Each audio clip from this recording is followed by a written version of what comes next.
Et salut à tous, c'est Captain et aujourd'hui je vous retrouve pour la critique de l'épisode 2 de la saison 2 de The Flash. Un épisode que j'ai trouvé bien meilleur, enfin en tout cas meilleur que le premier épisode de la saison 2, pardon. Euh, donc pourquoi cet épisode était meilleur? Parce qu'il a introduit quelque chose que beaucoup de séries, de jeux ou de choses comme ça ont du mal à introduire, ont peur d'introduire, c'est le multiverse. Ce principe qui est central à mon avis à l'univers DC, c'est-à-dire que dès que vous faites une œuvre sur DC, vous devez prendre en compte le multiverse, c'est-à-dire que cette théorie comme quoi plusieurs univers existent et sont parallèles les uns des autres et peuvent être rejoints par quelque chose comme un portail par exemple qui a été créé à la fin de la saison 1. Du coup, le fait que la série rentre en plein dedans avec des explications qui ont été claires et qui sont, enfin, que vous pouvez de toute façon retrouver sur Internet. Il suffit de taper Multiverse DC Comics sur Google et vous obtenez à peu près les mêmes explications que dans la série. Ça m'a bien plu, donc le fait que la série s'ouvre à un potentiel quasiment infini, parce qu'en fait, avec cette idée de Earth, Terre 1, Terre 2, Terre 2, 3, Terre 4, etc., ils peuvent faire vraiment tout ce qu'ils veulent. Et voilà, c'est vraiment quelque chose que j'apprécie et j'aime beaucoup cette idée de cette prise de risque. Parce qu'en plus, ça permet d'introduire des personnages comme Jay Garrick, donc le premier Flash dans l'histoire de DC Comics, mais bon, c'est le Flash du Golden Age et puis qui a été remplacé ensuite par Barry Allen au moment où DC Comics avait besoin de rajeunir un peu leur public. Donc du coup, ils ont fait de Jay Garrick un personnage de la Terre 2 pour ne pas qu'il disparaisse non plus. Donc voilà, cette idée-là, j'aime bien. Le fait également que ça introduit un personnage comme Zoom et qu'on ait également comment dire, une idée un peu plus précise du profil psychologique de Zoom, c'est-à-dire qu'il y a Jay Garrick qui nous explique qu'en fait Zoom est un speedster qu'il a combattu et contre qui il a perdu, qui est en fait un speedster qui ne supporte pas qu'il y ait d'autres speedsters avec lui, et donc il veut prouver qu'il est le plus rapide et ça passe par l'extermination de tous les autres Vélos de la Terre 2 pour le coup, mais apparemment du coup ça va être la Terre 1 également. Mais c'est pas impossible également, puisque Jay Garrick nous dit que Zoom veut supprimer tous les speedsters des autres mondes. Est-ce que enfin, c'est pas impossible que Zoom, du coup, ait visité d'autres mondes en plus de la Terre 1 et la Terre 2? Peut-être qu'il a visité une autre Terre. Enfin, ça, la suite de la saison nous le dira. Mais voilà, le fait qu'on ait un profil psychologique sur Zoom qui est en fait. Du coup, ça permet peut-être de se dire, dès le deuxième épisode de cette saison, que Zoom est peut-être pas comment dire, c'est peut-être pas un vilain comme. Un vilain de base, c'est-à-dire que c'est peut-être pas quelqu'un qui veut absolument faire le mal pour faire le mal. J'ai l'impression qu'en fait, sous ce profil psychologique, il peut se cacher peut-être quelqu'un qui veut prouver à quelqu'un qu'il est justement le plus rapide et que malheureusement quelqu'un l'a peut-être dominé un jour et qu'il a dû le tuer. Enfin bref, ça doit être d'autres hypothèses pour la suite de la saison, mais peut-être voilà que Zoom est en fait quelqu'un de, à la base peut-être quelqu'un de bien, qui voulait juste prouver à quelqu'un qu'il était le plus rapide et qui a été, et pour prouver ça, bah, il devait en supprimer parce que je rappelle que la Speed Force est enfin en tout cas dans les comics c'est comme ça, une Speed Force c'est une force qui est présente mais enfin qui est divisée du coup sur le nombre de speedsters, c'est-à-dire que s'il y a un seul speedster dans le monde, la Speed Force va se concentrer uniquement sur lui, mais s'il y en a plusieurs, du coup, forcément, tout le monde va être un peu moins rapide. Donc peut-être que Zoom voilà, veut supprimer les autres speedsters pour être plus rapide et bénéficier de la Speed Force pour lui seul. Voilà le point sur Zoom. Ce que j'ai donc l'introduction de Jay, je l'ai bien aimé dans cet épisode notamment parce qu'il joue le rôle de mentor de Barry, c'est-à-dire qu'il lui apprend déjà le coup de poing électrique. Ça c'est vraiment assez extra de voir que la Speed Force se matérialise et du coup Barry apprend un nouveau coup, une nouvelle technique entre guillemets dans un manga, ça serait le nom d'une nouvelle technique. Mais voilà le fait que Barry arrive à matérialiser la Speed Force, ça c'est vraiment quelque chose que j'ai apprécié dans cet épisode. Le fait que Jay va jouer un peu le rôle de, comment dire, de mentor qui va superviser un peu cette espèce de masse de personnes assez, enfin un peu naïve, un peu trop jeune, c'est-à-dire Kathleen, Cisco, Barry, etc. Et enfin du coup j'ai l'impression que Jay va jouer le rôle de entre guillemets du mentor du père un peu qui va devoir surveiller toutes ces personnes. Donc ça, ce personnage me plaît bien. Et en tout cas, j'ai trouvé qu'il avait très bien été introduit, notamment par l'acteur qui voilà, joue vraiment ce rôle, en tout cas dans ce premier épisode, de façon très convaincante. J'en dirais pas autant pour la deuxième introduction de personnage, c'est Patty Spivot, qui est donc le personnage féminin qui rejoint le détective Joe West dans la Task Force, donc qui va s'occuper des méta-humains.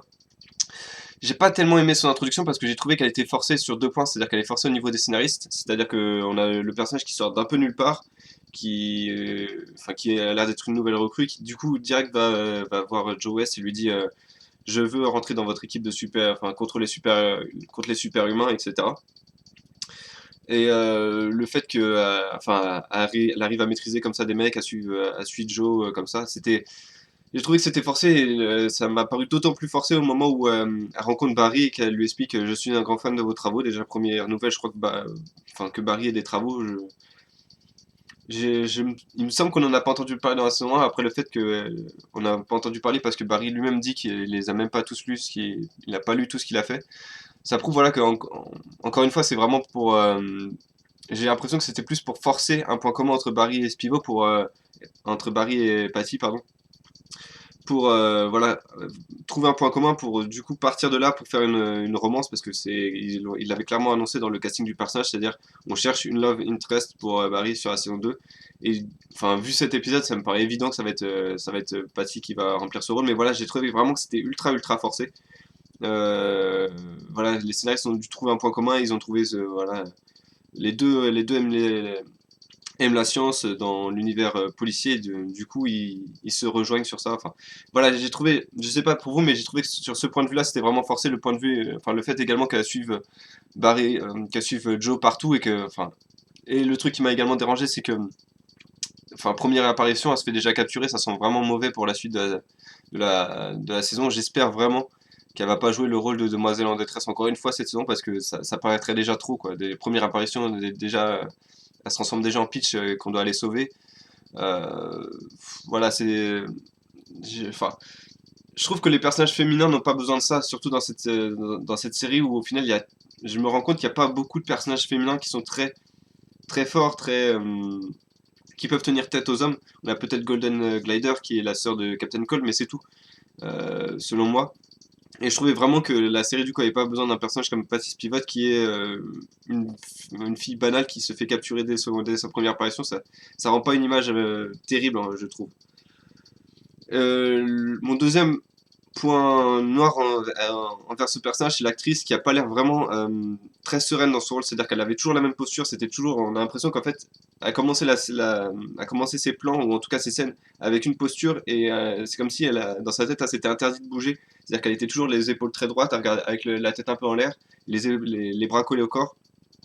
Elle a jamais changé de posture durant tout l'épisode et j'ai trouvé vraiment que ça criait une certaine, comment dire, une certaine insécurité de l'actrice en termes de rôle, quoi. Là où on voit Jay Garrick qui est beaucoup plus sûr de lui, qui n'hésite pas à jouer, l'acteur n'hésite pas à changer le ton de sa voix, à faire quelques regards, etc.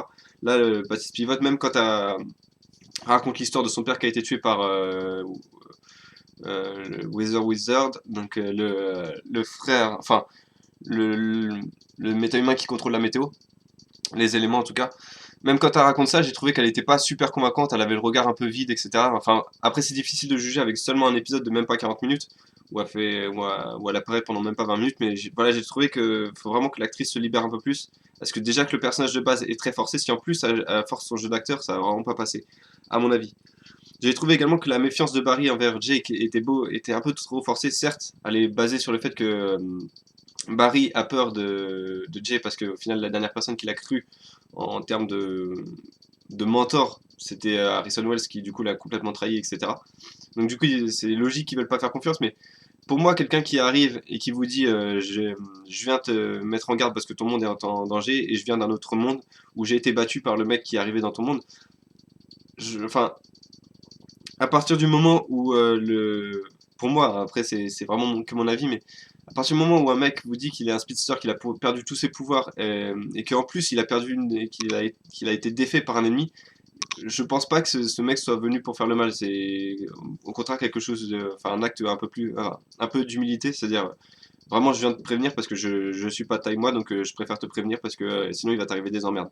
Donc voilà, je trouverais que la méfiance de Barry était un peu trop forcée dans cet épisode. Donc du coup voilà, les deux points noirs de cet épisode, c'était Barry enfin, qui a trop de méfiance envers Jay, et Patty et Caitlyn enfin, dont les personnages sont forcés, c'est-à-dire là, Caitlyn c'est plus la romance avec Jay qui est vraiment forcée, c'est-à-dire qu'elle vient à peine de le rencontrer, hop, elle tombe direct sur son charme, hop, elle le voit torse nu, donc elle est tout de suite amoureuse, etc. Elle ne pense plus qu'à lui en mission, etc. C'est vraiment très forcé. Ça m'a rappelé malheureusement le personnage de Felicity dans les saisons 1, 2 et 3 de Arrow, où dès qu'elle avait vu Oliver torse nu, elle était complètement folle de lui. Voilà, c'est vraiment ça qui m'a un peu dérangé dans cet épisode, mais sinon, le fait que le multivers soit introduit, le fait que les effets spéciaux soient bien plus réussis, enfin plus réussis en tout cas que l'épisode 1, peut-être pas bien plus, mais en tout cas plus réussi que l'épisode 1. Peut-être parce qu'il était un peu moins difficile à réaliser. Le fait donc on voit que la Speed Force se matérialiser avec le coup de poing éclair de Barry, on va dire. L'acteur de Jay, voilà, c'est à peu près tout ce que je voulais, tout ce que je voyais en point positif et négatif. Si, il y a un autre point positif, c'est Cisco qui apprend à maîtriser ses pouvoirs, mais c'est assez rapidement taché par le fait que Cisco ne veut pas qu'on révèle ses pouvoirs, enfin ne veut pas que Stein révèle aux autres qu'il a des pouvoirs. Et ça, je trouvais que c'était un peu idiot parce que enfin, il vit dans un laboratoire où il y a des personnes qui ont des pouvoirs tout autour de lui. Stein, euh, Jay et Barry ont des pouvoirs. Donc, quel est l'intérêt de les cacher? Ok, les pouvoirs viennent d'Harrison Wells, mais justement, c'est pas en les cachant que la suspicion va disparaître. Donc, les gens vont forcément se trouver le comportement de Cisco suspect. Donc, autant révéler tout de suite ses pouvoirs, quitte à paraître suspect, autant le paraître à cause de pouvoirs qu'il maîtrise peut-être pas forcément. Et sinon, voilà, le fait de voir la Terre 2 dans la fin de l'épisode, c'était assez sympa. Également, le fait de voir Harrison Wells, qui du coup sera présent tout au long de la saison 2, me fait croire qu'on va avoir un long passage, à mon avis, dans la Terre 2 dans cette saison. Donc j'ai hâte de voir ça, et j'ai hâte de voir ce que Harrison Wells va être dans cette Terre 2. J'espère qu'il est pas Zoom, parce que deux fois le même méchant en deux saisons, ça me paraîtrait un peu dur à gober. Donc voilà, c'était vraiment une critique que j'aurais aimé plus rapide, mais désolé. J'avais pas mal de choses à dire. J'espère que cette critique vous aura plu. Moi, je vous donne rendez-vous la semaine prochaine pour la critique de l'épisode 3. J'ai pas regardé le titre, j'en suis désolé. Et bah, sinon, si vous voulez voir ma critique de Arrow, ça se passera sur Twitter. Le lien sera dans la description. Donc moi, je vous dis à bientôt pour cette vidéo.